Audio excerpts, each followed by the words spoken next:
Independence Day is just around the corner, and today we have a fun challenge for you. How well do you know India? It may sound like an unusual question, but did you know that many countries ask something very similar? They have citizenship tests. If you want to become a citizen, you have to prove that you know the country, its history, its constitution, its national symbols. So we decided to borrow the idea. If we were to take a citizenship test, do you think we'd pass?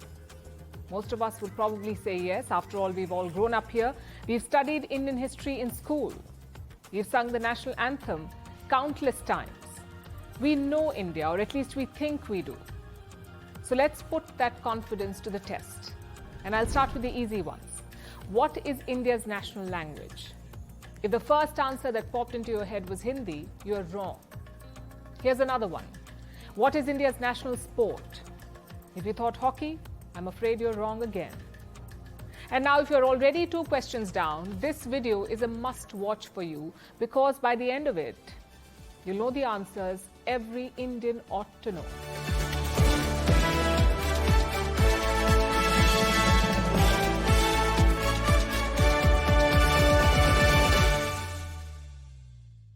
Let's start with India's biggest misconception, the national language. Ask 10 Indians, most will confidently tell you it's Hindi.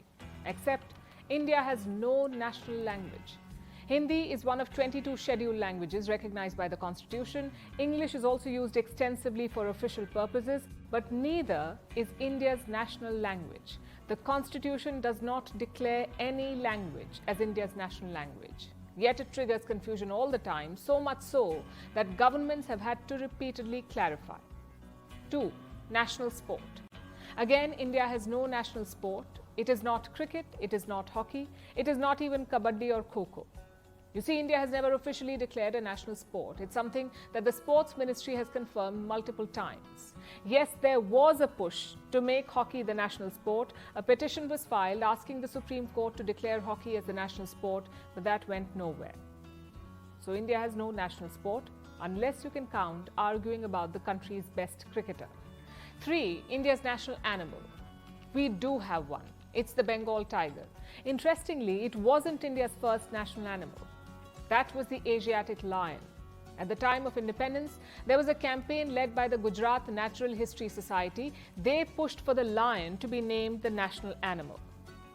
Then Prime Minister Jawaharlal Nehru gave in, and the lion became our national animal.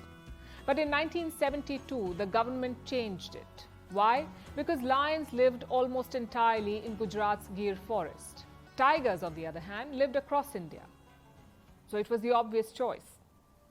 Next on our list is religion. India is the birthplace of 4 major religions: Hinduism, Buddhism, Jainism, Sikhism. Yet the Republic of India has no official religion. The Constitution declares India as a secular state. You must have read the preamble. It has the word secular in it. But here's the thing. The word secular was added to the preamble in 1976.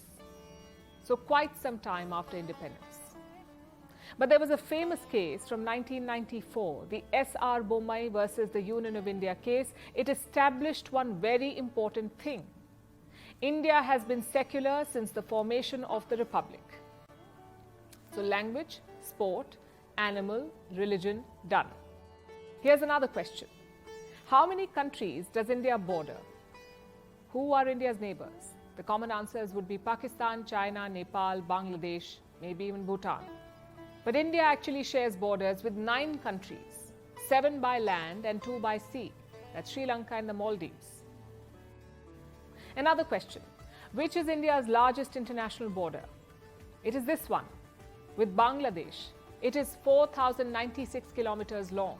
It covers 5 Indian states: West Bengal, Assam, Meghalaya, Tripura and Mizoram.